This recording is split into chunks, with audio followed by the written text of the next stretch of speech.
তিনি খুব বড়লোক ছিলেন, এমনকি ঠাকুর ভক্তও ছিলেন। তার কোনো অভাব ছিল না, কিন্তু তার একটি মনে সংকট ছিল। তার একমাত্র ছেলে, সে কিন্তু মা ঠাকুর ভক্ত ছিল। তাই একদিন তিনি তার পুত্রকে নিয়ে চলে গেলেন তার গুরুদেবের কাছে। গিয়ে গুরুদেবকে বলছে, গুরুদেব, আমার এই ছেলেটাকে একটু ঠাকুরমুখী করুন তো। গুরুদেব বলছে, এই ছেলে একবার রাধে রাধে বলতো। আমি বলবো না। তখন বলছে, বলবো না। আরে একবার বল না। আমি বলবো না বলছি তো। সেই ছেলে বলে, আরে বাবা, রাধে রাধে বলে কি হবে? গুরুদেব বলে, শোন শোন, এই প্রশ্ন করতে তুই যে একবার রাধে রাধে বলেছিস, এই রাধে রাধে কি মহিমা তখন না, কিছুদিন পর জানতে পারবে। তেমনই সে বড় হলো, বৃদ্ধ হলো, বিবাহ হলো, এমনকি তিনি মারাও গেলেন। তখন যমরাজ চিত্রগুপ্তকে বলছেন, এর পাপ পুণ্যের খাতার একটু দেখতো। চিত্রগুপ্ত বলছে, এ তো সারা জীবন পাপই করে এসছে গো। হ্যাঁ, তবে শুধুমাত্র একবার ভুলবশত রাধে রাধে বলেছে, এর কি ফল তুমি বলে দাও তো। যমরাজ বলছে, বিরাট ব্যাপার রে, আমি তো নিজেও জানি না। এক কাজ কর, একে টেনে নিয়ে চল, একে টেনে নিয়ে চল মহাদেবের কাছে। তখন সেই ছেলে বলে, তোমরা রাধে রাধে নামের মহিমা জানো না, তাতে আমার কি গো? যদি যেতেই হয় আমি তোমাদের কাঁধে চেপে যাবো। তখন সেই ছেলে যমরাজের কাঁধে চেপে গেল, দিয়ে যমরাজের কাঁধে চেপে চলে গেল মহাদেবের কাছে। মহাদেব তো দূর থেকে বলছে, এই তো বিরাট ব্যাপার বলে প্রণাম জানিয়েছে। কি ব্যাপার আপনারা এখানে? আগে চন্দনটা দাও, মালা দেওয়ার আগে চন্দনটা দাও। তোমরা এখানে কি ব্যাপার? আরে বলবেন না, এ তো সারা জীবন পাপ করেই এসছে, শুধুমাত্র একবার ভুলবশত রাধে রাধে বলেছে, এই নামের কি মহিমা? তখন মহাদেব বলে, আমি তো নিজেও জানি না রে, এক কাজ কর, ব্রহ্মার কাছে চল। তখন তারা ব্রহ্মার কাছে চলে যাচ্ছি। তখন সেই ছেলে বলে, যদি যেতেই হয় আপনাদের দুজনের ঘাড়ে চাপবো। তখন দুজনের ঘাড়ে চেপে সেই ছেলে চলে গেল। গিয়ে দূর থেকে ব্রহ্মা প্রণাম জানিয়ে বলছে, আরে কি ব্যাপার আপনারা এখানে? এ প্রণাম করবেন না, এ কোনো মহান ব্যক্তি না, এ মরে গিয়েও জ্বালিয়েছে, বেঁচে গিয়েও জ্বালিয়েছে। তো কি হয়েছে দেখুন, সারা বছর কোনো পুণ্যই করিনি,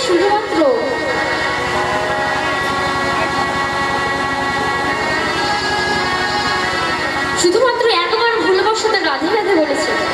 এই পুরো বৈশাখ মাস নগর ভ্রমণ করে আজ আমাদের এই দিবস। তা মা, নগর ভ্রমণ কি শুধু হাতের তালি দিয়ে হয় না, তার সঙ্গে কি লাগে? শিখর। তাহলে এই শিখরের জন্ম কোথা থেকে কেউ জানে? শিখরের জন্ম কোথা থেকে? অনেকে বলে শিখরের জন্ম শ্রীকৃষ্ণের বাঁশি থেকে। তার শ্রীকৃষ্ণের বাঁশি কিসের ছিল? শ্রীকৃষ্ণের বাঁশি কিসের ছিল? লোহা, তামা, না রূপা, না সোনা? কিসের ছিল? বাঁশের। শ্রীকৃষ্ণের বাঁশি কিসের ছিল? গোমা জানো না? শ্রীকৃষ্ণের বাঁশি ছিল সোনা। যদি বাঁশি থেকে শ্রীখোলের জন্ম, তাহলে এই খোলটা কিসের? মাটির। তাহলে কেন সোনার হলো না? তাই তো কেন হলো না? আর যদি সোনার হতো, তাহলে কি সাধারণ মানুষের গলায় থাকতো? বাড়ি থাকতো থেকে না। তো আমাদের ঘাট থেকে সোনার যা দাম, কিংবা থাকতো থাকতো। তাহলে শ্রীখোলের মাটি, মাটি কোথা থেকে এলো? তো একদিন রাসমঞ্চে শ্রীকৃষ্ণ রাধারানীকে বলে, আজ এই রাসমঞ্চে তুমি যদি নৃত্যে জিততে পারো, আমার এই সাধের বাঁশি আমায় তোমায় দিয়ে দেবে। আর যদি আমি জিতে যাই, তোমার বসন আমি কাইরা নেব। তারপরে মা রাসমঞ্চে নৃত্য শুরু হয়ে যায়। তখন রাধারানী আমার জয়ী হয়ে যায়। তখন শ্রীকৃষ্ণ তো বুঝতে পেরে গেছেন যে এবার তার বাঁশিটি নেবেন, তাই বলে সে বাঁশিটি একদম এভাবে কেটে। কিন্তু রাধারানী আমার ঠিক খুঁজে খুঁজে বাঁশিটিকে পেয়ে গেছে। দেখি বলছেন, এই বাঁশিটির জন্যই আজ আমার সব হয়েছে। এই বাঁশিটির জন্য আমি মান হারিয়েছি, ফুল হারিয়েছি। কি মা, এখন তো সব প্রেম ভালোবাসার। এখন স্বামী স্ত্রীর মধ্যে ঝগড়া হলে কি করে? কার উপর আছাড়ে? ফোনটার উপর লেট দিয়ে আছাড়। কারণ এই কলিযুগে ফোনেই সব, কি তাই তো মা? তেমনি রাধারানী আমার বলছে, এই বাঁশিটির জন্য আজ আমার সব হয়েছে। তাই বলে সে তার বাঁশিটি নিয়ে যমুনার জলে ফেলে দিল। কি ভাগ্য দেখুন, সেই যমুনার জলে গড়াতে গড়াতে গিয়ে ভাসতে ভাসতে পরিচপা রয়েছে। তখন সেই দ্বীপে এক রাক্ষস থাকতেন। তার নাম কি? মেঘাসুর। তিনি অসুর হলেও তিনি খুব ভক্ত ছিলেন। তিনি রোজ ওই গঙ্গার জলে স্নান না করে সেবা করতেন না। তাই তিনি একদিন গঙ্গা স্নান করতে এসেছেন। এসে দেখছেন ওখানে কি একটা চকচক করছে। তাই বলে সে বাঁশিটি হাতে নিয়েছে। দেখে বলছেন, এ বাবা, এটা তো সেই ছেলেটার হাতে থাকে না? সেই ছেলেটার আমার ঘরে ছবি আছে। সেই ছেলেটার হাতে তো এরকম বাঁশি থাকে। মনে হয় হারিয়ে গেছে। যখন আমি একে পেয়েছি আর ছাড়বো না। তাই বলে সে সেই বাঁশিটিকে নিয়ে চলে যায়। সে ঘুমাতে ঘুমাতেও সে বাঁশিটিকে জড়িয়ে ধরে ঘুমায়। শ্রীকৃষ্ণের বাঁশি ঘুমা কৃপা হয়ে যায় এবং সে দেহ ত্যাগ করে। তখন সে আশেপাশে গ্রামবাসীরা বলে, এ যখন বাঁশিটা নিয়েই মারা গেছে, এক কাজ কর, ওকে ওই বাঁশিটা সমেত ওই গঙ্গার ধারে পুঁতে দেয়। তখন তাকে সেই গঙ্গার ধারে বাঁশি সমেত পুঁতে দিয়ে বসলো। আর সেই মাটি চাপা দিলে এবং সেই মাটি থেকেই মা জন্ম হলো এই শ্রীখোলে। বুঝলেন না? তাহলে সেই মাটি থেকে আজ আমাদের শ্রীখোলের জন্ম। তাহলে আমরা যেখানে ছিলাম, যখন গৌরাঙ্গ মহাপ্রভু এলেন, এসে বললেন, এই কলিহত জীব তোদের প্রেম ভালোবাসা যাও যোগ, কিচ্ছু করতে হবে না তোরা, দু বাহু তুলে হরি বল বললেই আমার। কিন্তু আমরা কেউ দিনন্তে একবারও হরি বল বলি না। সারাদিন সংসারেই মন দিয়ে আসি। কিন্তু আমরা তাকে কথা দিয়ে এসেছিলাম যে মরতে গিয়ে তোমার নাম গান করবো। তবে মা, যখন আমরা মায়ের গর্ভে অন্ধকার কুটিরে ছিলাম, তখন তাকে কথা দিয়ে এসেছিলাম, হে গোবিন্দ আমার, আপনি এই অন্ধকার কুটির থেকে বের করুন, মরতে গিয়ে আপনার নাম গান করব। কিন্তু আমরা দিন অন্তে একবারও তার নাম গান করি না। এই মানব জন্ম বড় দুর্লভ জন্ম, হেলায় নষ্ট করো না। 84 লক্ষ ভ্রমণ করার পর আমরা এই মানব জন্ম পেয়েছি। 84 লক্ষ বার আমরা পৃথিবীতে এসেছি আর গিয়েছি, তবেই আমরা এই সাধের মানব জন্ম পেয়েছি। আমরা 11 লক্ষ বার বিরূপে জন্ম নিয়েছিলাম গাছ, বেল গাছ, জাম গাছ, আম গাছ। অবশেষে যখন আমরা এই তুলসী গাছ রূপে জন্মগ্রহণ করি, আর সেই তুলসী পত্র যখন আমার গোবিন্দের চরণে যায়, সেই দিন হতেই আমরা বৃক্ষরূপ থেকে উদ্ধার পাই। তারপরে আমরা 9 লক্ষ বার জলযোগ করেছিলাম। যখন আমরা সেই শঙ্খরূপে জন্মগ্রহণ করি আর সেই শঙ্খধ্বনি যখন আমার গোবিন্দের পুজোয় বেজে ওঠে, সেই দিন হতেই আমরা প্রাণী, জলজ প্রাণী থেকে উদ্ধার পাই। তারপরে কি? তারপরে আমরা 10 লক্ষ বার পক্ষীরূপে জন্মগ্রহণ করেছিলাম। আর সেই পক্ষীরূপে জন্মগ্রহণ করি, আর যখন আমরা ময়ূর রূপে জন্মগ্রহণ করেছিলাম, আর সেই ময়ূরের পুচ্ছ যখন আমার গোবিন্দের শিরে উঠল, সেই দিন হতেই আমরা পক্ষীকুল থেকে উদ্ধার পাই। তারপরে আমরা পশুকুলে জন্মগ্রহণ করেছিলাম 30 লক্ষ বার। হিংস্র বাঘ হয়েছি, সিংহ হয়েছি। অবশেষে যখন আমরা গাভী রূপে জন্মগ্রহণ করেছিলাম, আর সেই গাভী দুগ্ধ ছানা মাখন হয়ে আমার গোবিন্দের সেবায় লাগে, আর সেই গাভীর চামড়া যখন মৃদঙ্গে ব্যবহৃত হয়, সেই দিন হতেই আমরা পশুকুল থেকে উদ্ধার পাই। আমরা সবাই তখন গোবিন্দের কাছে কেঁদে কেঁদে বলি, হে গোবিন্দ, আর আমাদের পশুকুলে, পক্ষীকুলে, বৃক্ষকুলে জন্ম দিও না, এবার আমাদের মানব কুলে জন্ম দাও। সেখায় গিয়ে আমি তোমার নাম গান করবো। কিন্তু সেই কথা আমরা সবাই ভুলে গেছি। কি দেই গো মা আমরা সেবায়? কি দেই গোবিন্দকে সেবায় আমরা? কুলদানা। তাও কটা? যদি 3টে পড়ে যায়, না না বাবা, কালকে দেবো। এই হচ্ছে ভগবানের প্রতি আমাদের ভালোবাসা। কি মা, তাই তো? আমরা কিসে দিই সেবায়? গোবিন্দকে আমরা কি দিই? সেবাটা কিসে দিই? একদম একটু ছোট্ট ছোট্ট থালা। কাঁসা পিতলের দোকানে হিন্দুদের জন্য, শুধুমাত্র হিন্দুদের জন্য এইটুকু থালার এইটু গ্লাস দেওয়া হয়েছে। আপনাদের যদি ওই ছোট গ্লাসে, ছোট থালায় খেতে দেওয়া হয়, পারবেন? খেতে পারবেন না। আর যখন বাড়িতে অতিথি আসে, তখন আমরা কি করি? ডাইনিং টেবিল, ডাইনিং সেট, অতিথিদের বেলায়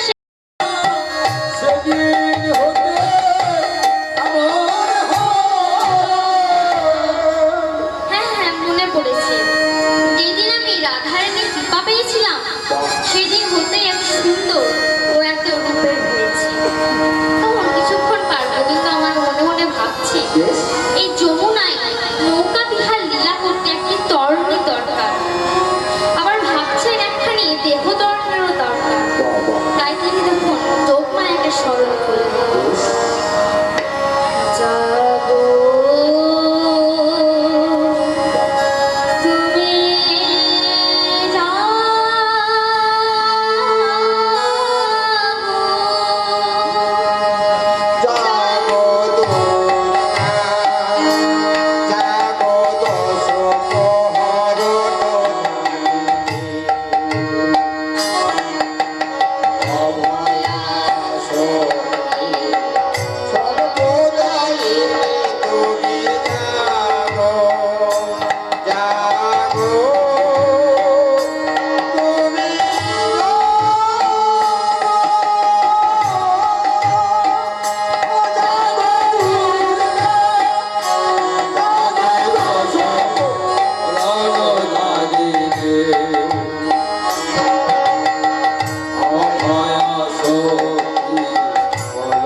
লাগবে তাই না?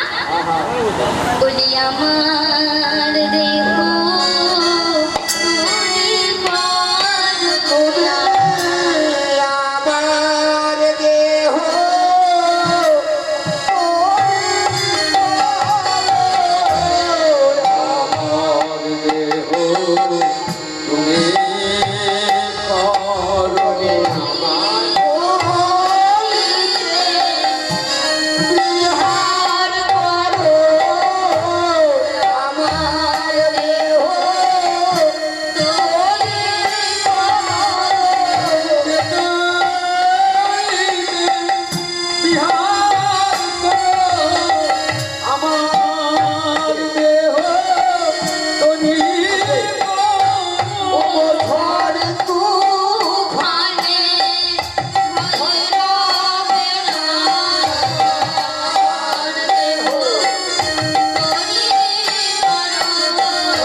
গোবিন্দ আমার বাঁশি বাজালে রে বাঁশি বাজালে বাঁশি বাজালে বাঁশি বাজালে বাঁশি বাজালে রাধে শ্রী রাধে বলে বাঁশি বাজালে জয় রাধে শ্রী রাধে বলে বাঁশি বাজালে রাধে শ্রী রাধে বলে বাঁশি বাজালে সময় দয়া করো বলে জয় রাধে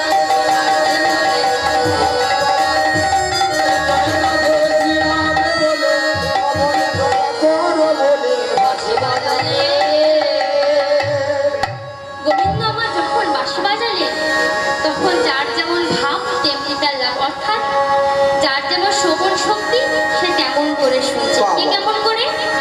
মা যশোদা বাঁশি শুনছেন, বাঁশির যেন সবসময় বলছেন ননি দে মা ননি, আর পিতানন্দ বাঁশি শুনছেন নিজের মতো। আর সখাগণ কিভাবে বাঁশি শুনছেন গো? সখাগণ শুনে বাঁশি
নিঃশ্বাসে আর বিশ্বাস নাই। সত্যি কি নিঃশ্বাসে বিশ্বাস আছে? আজ যে এখানে সবাই মিলে আমরা হরি কথা কৃষ্ণ কথা শ্রবণ করছি, কাল যে আমরা সূর্য উদয় দেখতে পাবো তার কি কোনো গ্যারান্টি আছে? তাই বলছে সময় থাকতে হরি বলে। ওই যে মা ওই পাড়েরই এক ছেলে, তার বেশি বয়স না, আমার 21 বছর, ফাল্গুন মাসে তিনি চলে গেছে। তো তার আত্মার শান্তি কামনার জন্য সবাই একটু উঠে দাঁড়াবেন, সবাই মিলে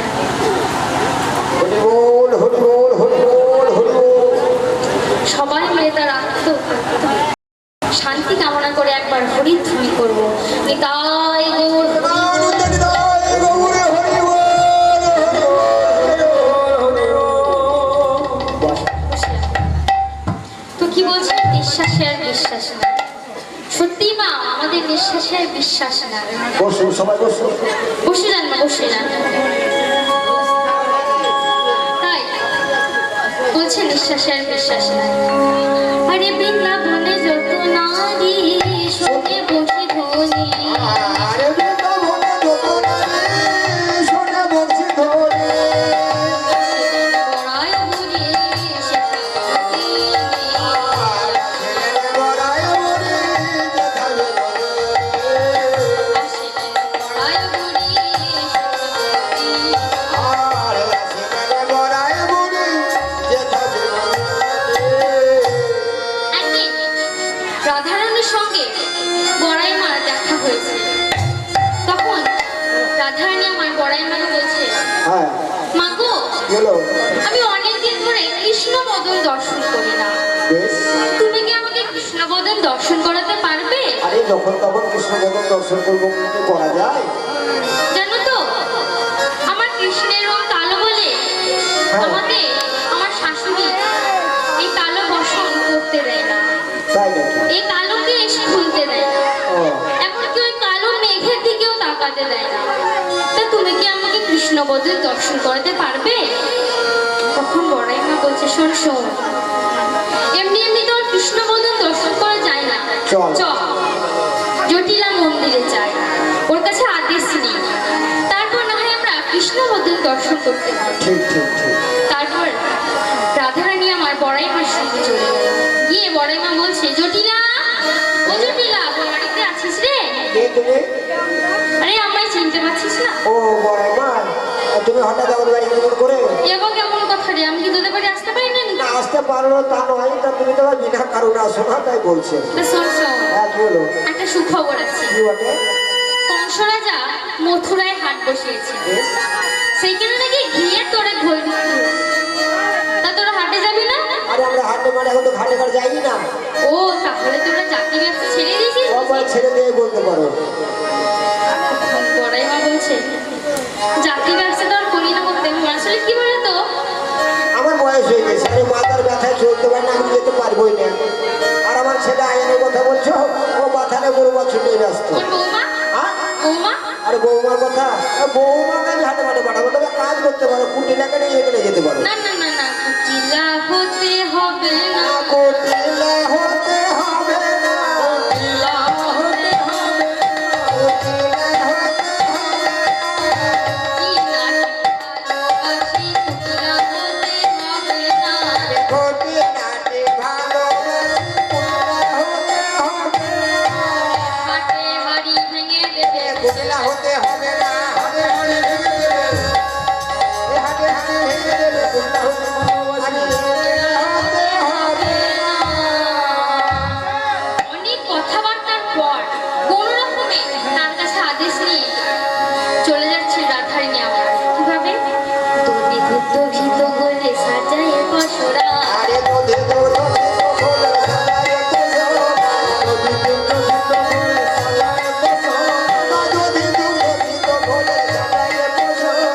বকুড়ার দিকে চলে যত ব্রজবালা, আরে মথুরার দিকে চলে যত ব্রজবালা, তখন পোতা পিতা পিতে ভালো মনে করো, আলো তপন পোতাকে তাকে তো ভেলো মহিমলো। তখন পোতা পিতা পিতে ভালো মনে আলো করো। তপন পোতাকে তাকে তো ভেলো মহিমলো। বালুকা যখন সমান, আরে ভালুকা দহন জোয়ান। সকল সখীগণ সখী দধি দুগ্ধ ঘৃত বলে বৎসরা সাজিয়ে চলে যাচ্ছেন। গিয়ে রাধারানী বলছে, বুড়িমা, ও বুড়িমা, হ্যাঁ, এ তুমি আমায় কোথায় নিয়ে এলে গো? কেন এই তো যমুনার ঘাট? এখানে কোনো ঘাটও নেই, কোনো নাবিকও নেই। কেন তুই দেখতে পাই না? তুই ছেলে মানুষ হয়তো তুই একটা বলে নাবিক আছো।